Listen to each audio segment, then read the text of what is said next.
In Argentina, the opposition benches in Congress asked to impeach President Javier Milei over his involvement in an alleged cryptocurrency scam. Israel sent government representatives to Cairo, Egypt, to discuss the second phase of negotiations for a ceasefire in the Gaza Strip. And a Delta Airlines passenger jet arriving from Minneapolis in the United States crash-landed at the Toronto airport in Canada, leaving more than 10 people injured.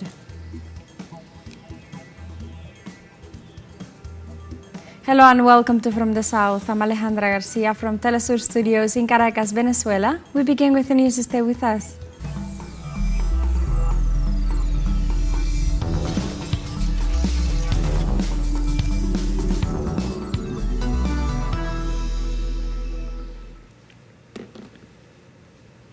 In Argentina, the opposition benches in Congress asked to impeach President Javier Milei, who is involved in an alleged scam and illicit association for cryptocurrencies. The court was decided by lottery to investigate whether President Milei was involved in illicit association, fraud and non-compliance with the duties of a public servant, among other crimes. The deputies of the opposition Unión por la Patria announced that they will promote the political trial against Milei in the Congress, while other political forces are asking for an investigative commission and the president to be questioned. Also, some people online have accused Milei of what is known as a rug pull, where promoters of a cryptocurrency attract buyers only to stop trading activity and take the money raised from sales. In Ecuador, a new massacre was reported in Guayaquil, which left 7 people dead. On Sunday night, the Pascuales district, located in Guayaquil, was attacked by local hitmen. The incident happened while the victims were at a gathering in a public place when the criminal group fired from their vehicles at the civilians in the area. In this regard, residents demand immediate action by the authorities to stop the crime wave affecting the country. The government of Mexico announced Monday upcoming meetings with the United States to address issues related to security and trade. The information was provided by the nation's President Claudia Sheinbaum during her daily morning press conference, where she explained that the meetings seek to eradicate drug trafficking and high-powered weapons on the border with the United States. Sheinbaum highlighted her government's efforts to combat organized crime and informed that a methamphetamine laboratory had been dismantled in the Mexican state of Sinaloa. The president indicated that the upcoming meeting with U.S. officials will deal with the imposition of tariffs by the White House and the effectiveness of the U.S. initiatives against her country. This week we are waiting for the Secretary of Economy to meet with the Secretary of Commerce of the United States. Marcelo will go to Washington, and the security meeting is about to be confirmed.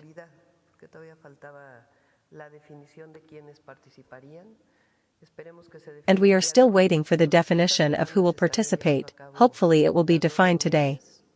So this week these meetings will take place, the Secretary of State Marco Rubio acknowledged. I think this is the first time it has been acknowledged.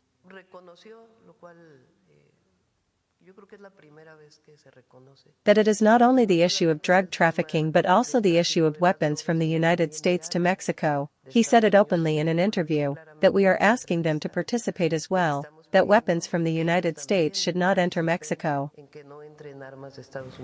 The President of Mexico, Claudia Sheinbaum, also highlighted the communication with the United States on security matters and detailed that are awaiting the next bilateral meeting. With the commanders, who are in the border operations on our side, with the United States border operation, there is already a lot of communication, very respectful, I must say, and now we are waiting to see who is going to be appointed by the United States, and if Secretary Omar Garcia would be heading it on our side. In El Salvador, Stephanie Ayala, the wife of the former president of the Supreme Electoral Court, Eugenio Chicas, denounced that her husband's arrest was due to a political persecution against him. On Monday's press briefing, Ayala described Shika's detention as political persecution for rallying against the police of President Nayib Bukele. In that sense, he noted that his arrest could be a maneuver of the prosecution to make him unable to testify in the trial of the 6 environmentalists of the Santa Marta community, as Shika is key witness for having been a guerrilla commander of the National Resistance. The National Resistance is one of the 5 guerrilla organizations that form the FMLN movement and to which the environmentalists belong, who are now being prosecuted for an alleged war crime. In El Salvador, a group of environmentalists opposing metallic mining accused Nayib Bukele's government of persecution and harassment. The environmentalists pointed out that the government and presumed defenders of mining have systematically orchestrated smear campaigns against them to generate hatred and criminalize the protest against the activity. Precisely, the demonstrations happened after the Salvadoran Congress, controlled by Bukele, gave the green light to a law promoted by the president to reactivate metallic mining, which was banned in the country since 2017. In this context, environmentalists fear the activity will contaminate the Lempa River, which crosses the potential working zone and supplies water to 70% of the inhabitants of the capital and surrounding cities. And now we have a short break coming up, but first remember you can join us on TikTok at teleSUR English, where you'll find news in different formats, news updates and more. We'll be right back, stay with us.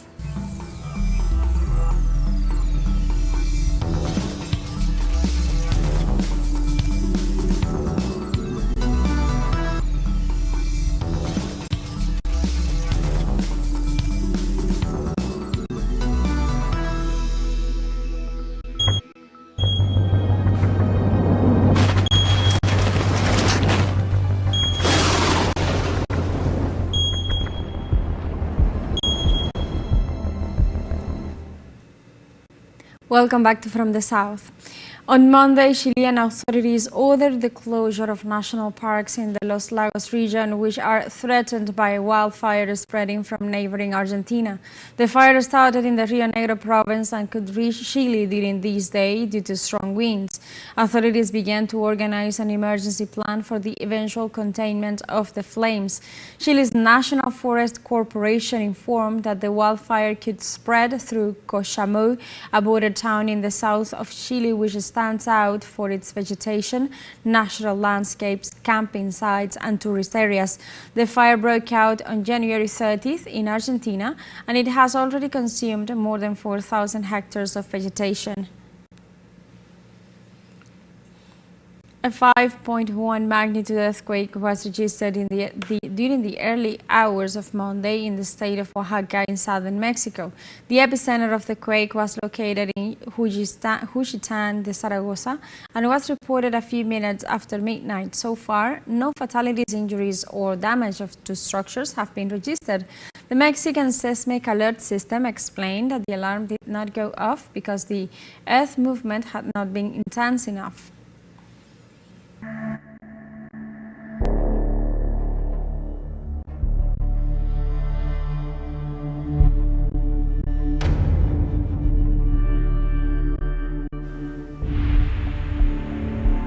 Israel sent government representatives to Cairo, Egypt, to discuss the second phase of negotiations for a ceasefire in the Gaza Strip. Israeli media said that the Egyptian government will mediate between Hamas and Tel Aviv to deal with the hostages for prisoners swap. They also detailed that after the meeting, Cairo will receive the new directives from the Israeli side to negotiate the second agreement. Since the ceasefire came into effect, dozens of Palestinian prisoners were released, while Hamas released 70 of the 251 Israeli hostages. The Hind Rajab Foundation, HRF, a legal arm of the March 30th movement, has filed a complaint with International Criminal Court, ICC, against Israeli Foreign Minister Gideon Saar. The foundation accuses Saar of war crimes and crimes against humanity in connection with Israel's military actions in Gaza since October 7, 2023, alleging that he is complicit with Prime Minister Benjamin Netanyahu in the mass displacement, starvation and persecution of of Palestinians. With Saad's planned visit to Brussels on February 18th, the HRF urges Belgium to stop him and cooperate with the ICC, citing Belgium's obligation. The HRF is named after Hind Rajab, a 5-year-old Palestinian girl killed by Israeli forces.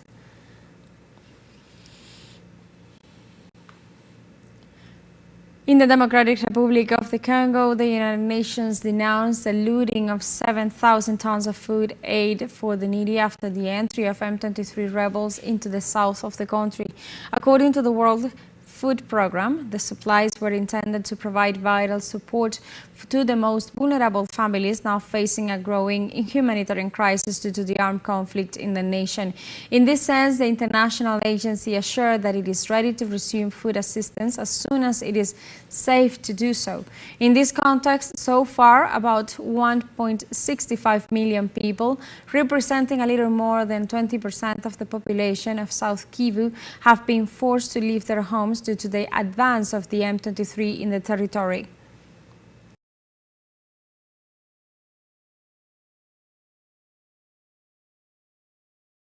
Elections, giving the ruling party 31 of the 54 seats. Dago Jabre, president of the National Independent Electoral Commission, said that 1,723 of the 1,949 municipal and regional councillors eligible to vote had done so.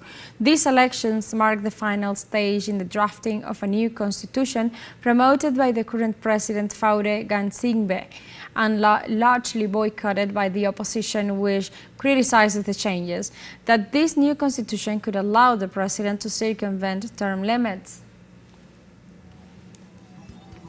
And we have a second show break coming up, but before we invite you to visit our YouTube channel at teleSUR English, that you'll be able to rewatch our interviews, top stories, special broadcastings and more.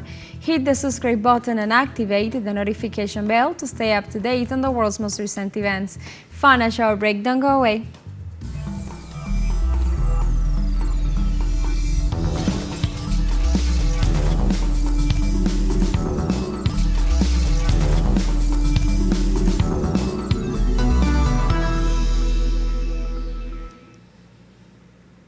Welcome back to From the South. A Delta Airlines passenger jet arriving from Minneapolis-St. Paul International Airport in the United States crash-landed at the Toronto Airport in Canada on Monday, leaving more than 10 people injured. 76 passengers and 4 crew members were on board the end-of-war Flight 4819, which overturned upon landing at the Canadian airport. According to local paramedic services, 12 people sustained minor injuries while 3 others are in critical condition, among them a child. In the aftermath of the incident, all flights were suspended at the nation's busiest airport as the transportation safety boards of both the U.S. and Canada informed to be investigating the incident together with experts from the Federal Aviation Administration.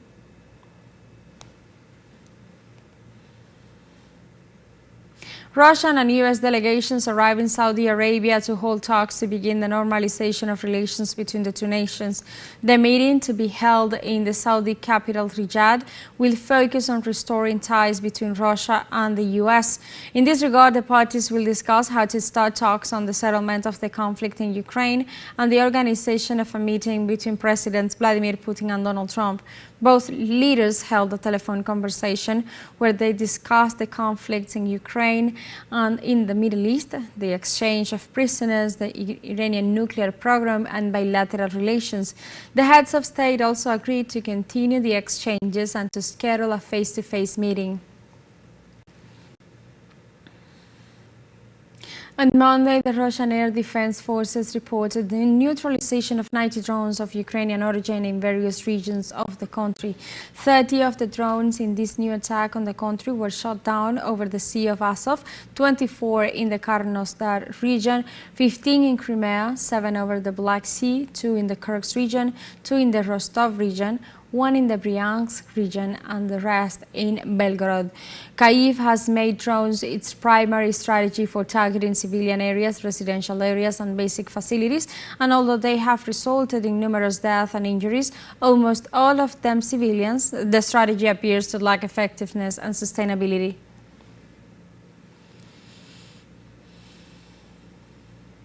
South Africa could turn to Russia or Iran to expand its civilian nuclear power capacity amid tensions with the United States. South Africa's Minister of Mineral and Petroleum Resources and leading advocate for nuclear capacity expansion, Gwede Mantashe, added that his country will accept any offer on the table with the best terms.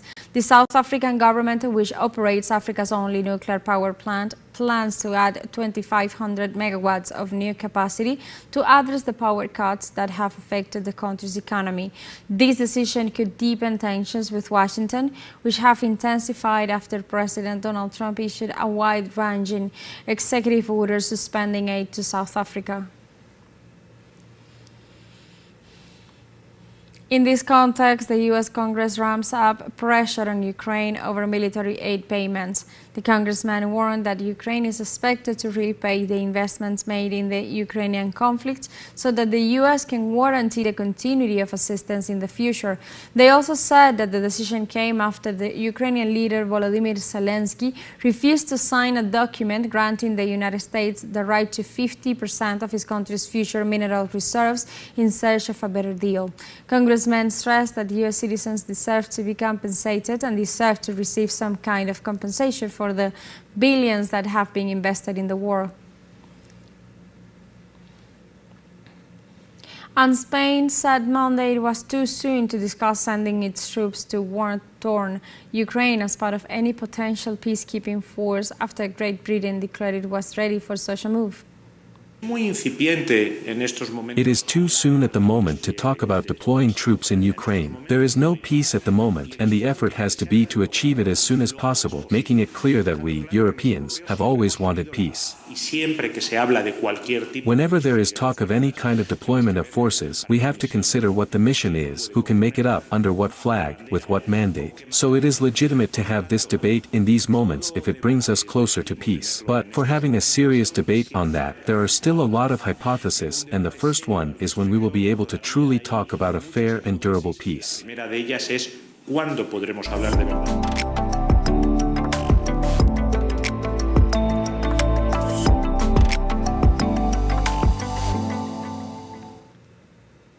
The renowned Mexican singer Paquita La del Barrio passed away this Monday, February 17th, at the age of 77. Francisca Viveros Barradas, better known for her artistic name Paquita La del Barrio, died at her home in Veracruz after battling for years with different health issues, among them diabetes and lung problems. Her death was announced through social networks where her relatives asked the people for space and understanding to mourn in peace. With more than 5 years of artistic trajectory, the singer was renowned by her straightforward and authentic character, in addition to her famous songs against the male gender, such as Rata de dos patas y Tres veces te engañé.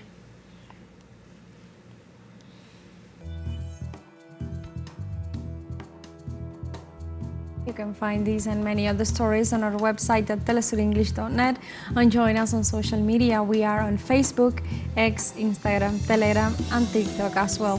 For Telesur English, I'm Alejandra Garcia. Thank you for watching.